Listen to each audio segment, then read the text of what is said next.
Welcome to the Tell Me Something Good podcast. Ranked by the International Association of Awesome Podcasts as the best podcast in the history of podcasts. Wait, is that a thing? I don't think that's a thing. Anyway, seeking to shine a light on all that is good in an ever-darkening world of negativity. Here's your host, Clint Swindall. What's up, you positive people? My name is Clint Swindall, and you have made your way to the Tell Me Something Good podcast once again. One podcast, one goal: to engage your mind, encourage your heart, or enlighten your soul. I am thrilled you chose to join us. This is an exciting episode for us. We have some exciting news to announce, but before I do that, I want to shine a little light on one of our newest sponsors, the South Texas Barbecue Emporium. As some of you may know, we love featuring local businesses as sponsors. We consider them the backbone of the American economy. People who get up every day, work hard to earn a living, doing something they love. That describes the awesome family at South Texas Barbecue Emporium. As their name would suggest, they're in the barbecue business, and they offer an incredible selection of some of the nation's best spices, rubs, and marinades. And I would know, because I have stood in their shop filling my bag full of all kinds of goodness, preparing for a barbecue competition. If you like to cook good barbecue and you want to try something other than the regular stuff you find at your local grocery store, check them out at southtexasbarbecueemporium.com. That's southtexasbbqemporium.com. It's not every day you get to announce exciting stuff. We shared with you on September 1st that we were celebrating the 20th anniversary of our company, Verbalocity. That was a big deal for us. We planned to coordinate an announcement of something new on that day.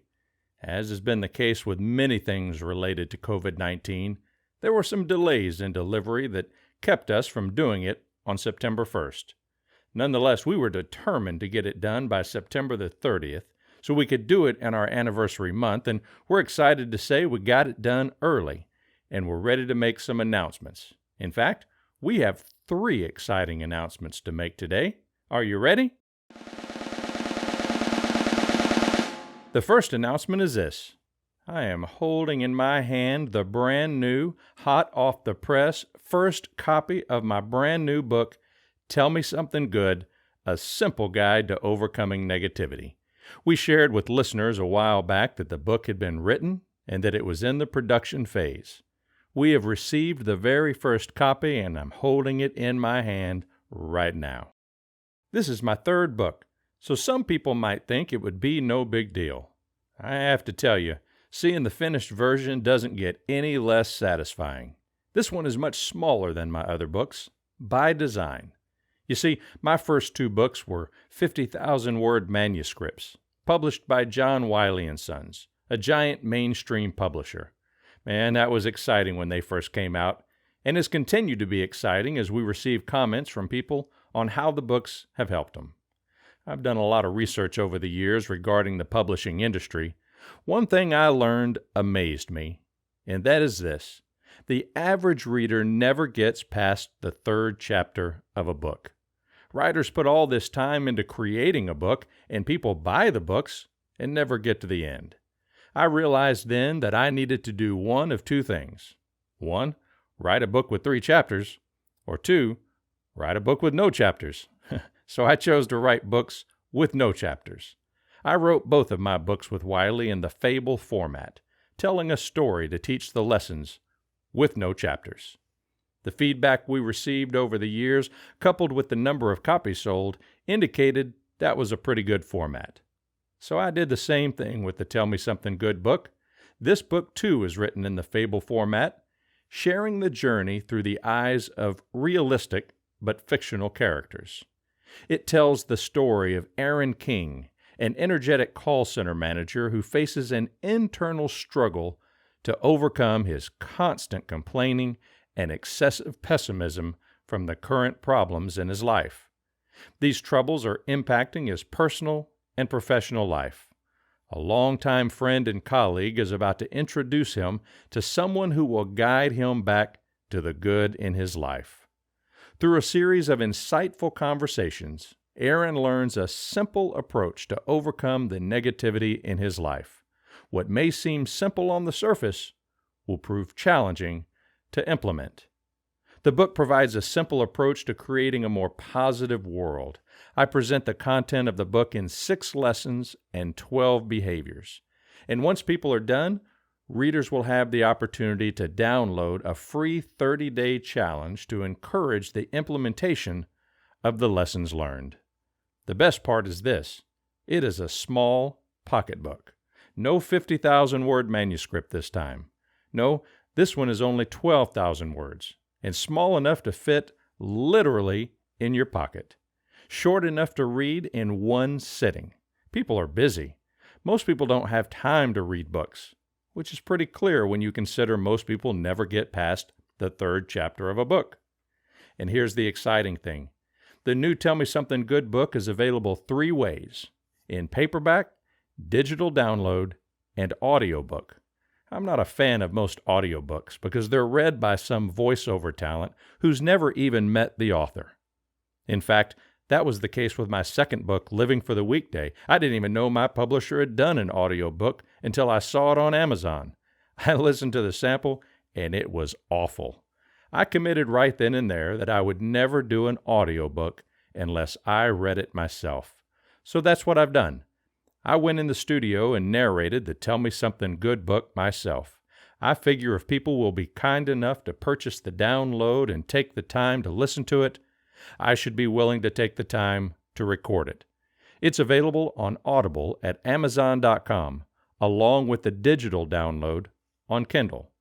So you can listen to the audiobook in your car or while you're walking or working out, download it to your device with the digital download, or buy the physical paperback copy. The second announcement is this. We have an entire product line of Tell Me Somethin Good products to help encourage positivity, ready and available now. For years we have had clients asking for ways to make Tell Me Somethin Good a bigger part of their culture. While we have had a handful of products over the years, we have never had an entire product line. Until now. If you go to findthegoodinlife.com, you'll see a big green button on the home page with the word Products. Click that, and it will take you to the product page where you can see the entire line.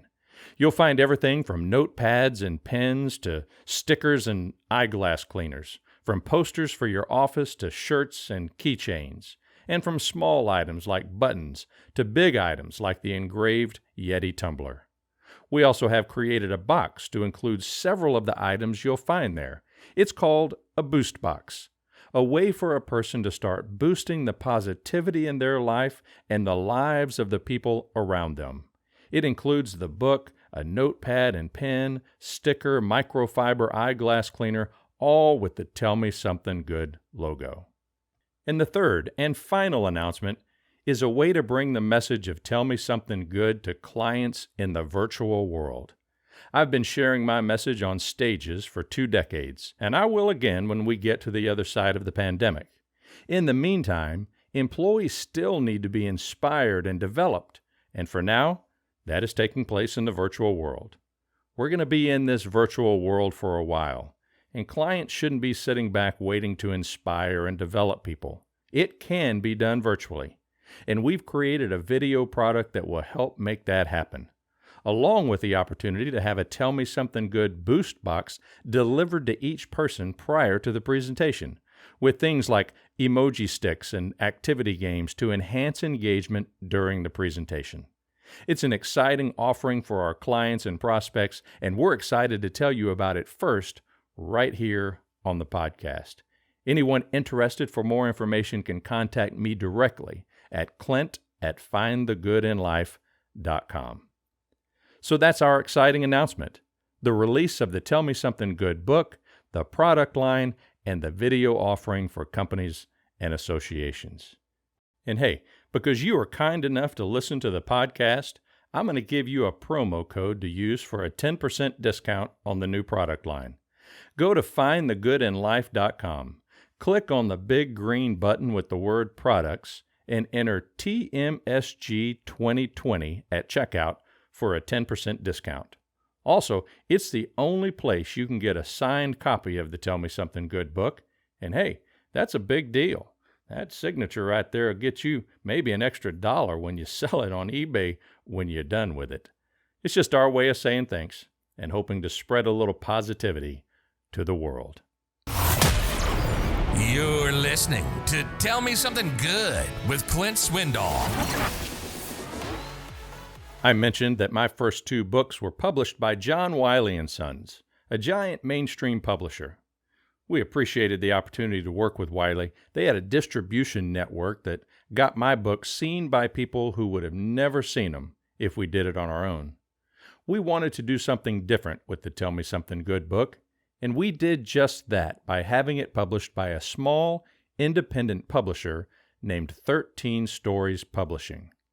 As I've said many times on this podcast, we support small business, and we want to support this new publisher. If you're a book reader and regularly buy your books somewhere else, I encourage you to support small business by going to 13 Stories Publishing. They have a wide selection of books from many genres. Check them out at 13storiespublishing.com. This is an exciting day. And if you follow us on social media, you'll see that we are announcing all this exciting stuff to the world on the social media platforms. I just love me some social media. Not only is it a good place to share good news, it's a good place to get some entertainment. That entertainment for me is seeing what small, insignificant things people are complaining about in this world full of incredible blessings. When I see these things, I like to share them with you in this segment called What Are They Bitching About Now? I saw someone on my Facebook feed complaining about having too much free time on his hands. Now, he is either incredibly efficient and gotten everything done that he needs to get done in this life, or he has done a horrible job finding a decent hobby. If this guy was retired, I might understand his comment. I happen to know him really well, and I'm certain he is not retired. In fact, he's normally complaining about how hard he has to work. And then the moment he is blessed with some free time, he jumps on social media to complain about having too much free time. Look, I recognize the pandemic has created a lot of free time for people. Considering how many people regularly complain about not having enough free time, you wouldn't think that it's possible to have too much. However, many of us find that a life without time limits is more challenging than we ever thought it could be. Free time is most enjoyable when it's consumed in finite quantities, kind of like hot fudge. While I love me some hot fudge on ice cream, I don't want a giant bowl of it, and I don't want to eat it all day. A little here and there is best, and the same is true for free time. This right here is some advice from my friend on Facebook complaining about having too much free time, and for you if you find yourself in the same position. 1, take a moment to appreciate it. It's a blessing to have a little free time. Remind yourself of all those times you've wished for more free time. You might have a lot of free time right now. Appreciate it and be determined to make the most of it. You can accomplish a lot right now if you take full advantage of the situation. 2, realize it won't last. Understanding that this period won't last forever might be a relief. It's also a wake-up call to get busy and use this unusual situation to the best of your ability. And 3, do that thing you always put off. Everyone has that thing they never seem to get around to doing. Maybe the hedges need to be trimmed, or the driveway needs to be pressure washed, or maybe you've sworn for years that you're going to train for a 5K. Now is your opportunity. Get off Facebook, stop complaining about having free time, and get to running. If you're like my little friend on social media who struggles with having too much free time, remember that it will be gone in a flash. Before long, you'll be back to wishing you had some of that free time back. How many of you have had all the good news you can handle for the week?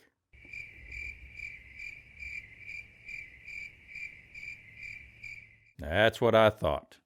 I know I can always use a little good news, and I found some, and I'd like to share it with you in this segment called Good News from Around the World. When you're working on an oil rig in the middle of the ocean, you expect to see the occasional whale or dolphin swimming by, but a stray dog? Not so much. That's exactly what members of a Chevron crew spied struggling in the waters of the Gulf of Thailand, 135 miles from coastal Songkhla. The fuzzy brown pup, first spotted by offshore planner Vidisak Payala, was clearly in distress. I thought that if we didn't move quickly, I would not be able to help him. As the rescue efforts continued, the water was becoming increasingly choppy. Several attempts to reel in the dog failed.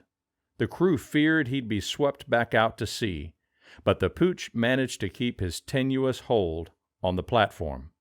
His eyes were so sad, Payala said. He just kept looking up, just like he wanted to say, "Please help me." Finally, the workers were able to secure the dog with a rope harness and pull him to safety. By then, he was understandably shaking and exhausted. After cleaning him up and giving him fresh water and food, the crew named him Boonrod, which means he has done good karma and that helps him to survive, Payala said. Boonrod was identified as an aspen, a breed native to the Philippines. No one knows exactly how he came to be in the water so far offshore, although the Bangkok Post speculated he'd most likely fallen from a fishing trawler. On April 15th, after 2 days' recuperation, Boonrod was sent by boat to the mainland where he received veterinary care before being transferred to an animal shelter. A vessel transporting the dog arrived on shore at around 10 a.m., Payala posted to his Facebook page. His overall condition has improved. He is getting stronger and can smile. But the lucky pup's good luck didn't stop there. Payala had become so attached to Boonrod, he vowed that if no one claimed ownership, he'd adopt the dog himself. Because he was on duty, Payala had to wait 10 days before being reunited with his new best friend. Since no owner had come forward, Boonrod was made an official member of Payala's family on the spot, much to their mutual delight. "I'm very, very happy with my new dog," he said. "He's a good dog for me and a good dog for my family, too." Payala says while he's not married, Boonrod has become like a son to him. There's a saying that goes, "Dogs have a way of finding the people that need them." Boonrod may have had more obstacles to overcome than most canines when it came to finding that special person to call his own, but he proved that even an ocean wasn't enough to keep him and his beloved owner apart. And then there's this. Project Evergreen has been mowing lawns for frontline workers, taking some of the stress out of their lives while beautifying the environment for when they return home. During the pandemic, households with a first responder or healthcare worker don't need to be thinking about getting their yard work done. That's why the national nonprofit, which is fueled by volunteers from landscaping companies, shows up at the homes of first responders and healthcare workers to handle their lawn care needs. By providing this service, they are allowing these essential workers to spend time with their families when they're not at work. The project pairs lawn care franchisees with local heroes near them, providing free services to help healthcare workers. So far, the project has delivered manicured lawns to frontline heroes in 6 states.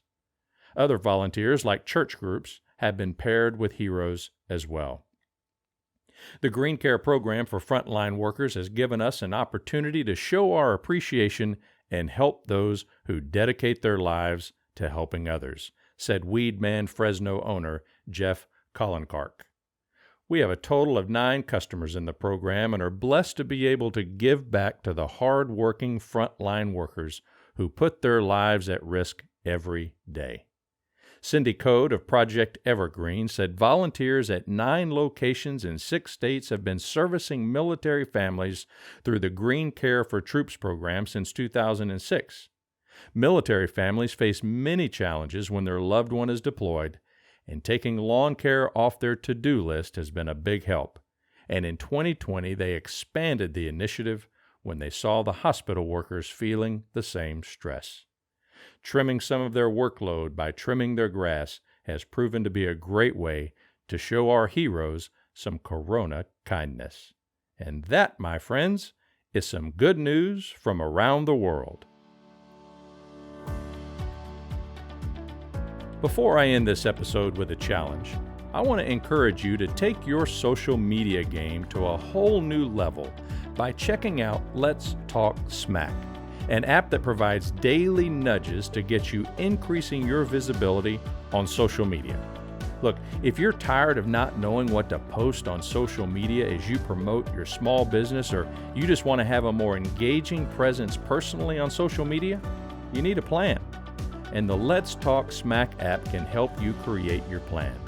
Check it out wherever you get your apps. And now the challenge.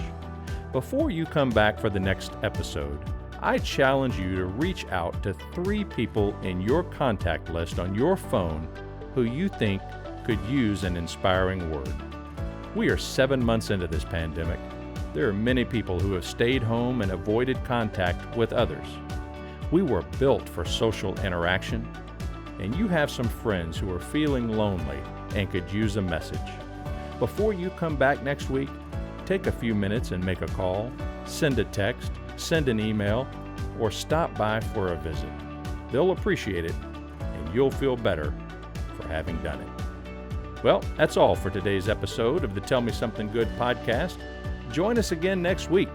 As we do every week, we'll jump back in here with a special episode of Champagne Friday this Friday morning. Also, do me a favor. As soon as you're done listening to this episode, find a place in your listening app and leave me a rating. Our listenership is growing, and we have you to thank for that. If you have a question for the podcast, if you want to share your good stuff, or you need to find the links to join us on social media, jump over to findthegoodinlife.com. You'll find all you need right there on the front page. And while you're there, click on that green products button and go get you some Tell Me Something Good merch and start spreading some good to the world. Don't forget to include the promo code TMSG2020 for a 10% discount. Thanks for listening. Until next week, I'll be praying for God to bless you in mighty ways. Now, get out there and love on somebody. You've been listening to the Tell Me Something Good podcast. The content of the podcast is meant to engage, encourage, and enlighten you to become more positive. It's not meant to diagnose, treat, or replace the personalized care provided by a trained professional. If you're struggling with depression or mental health issues, please reach out to a counselor for diagnosis and treatment. Until next time, be positive, people.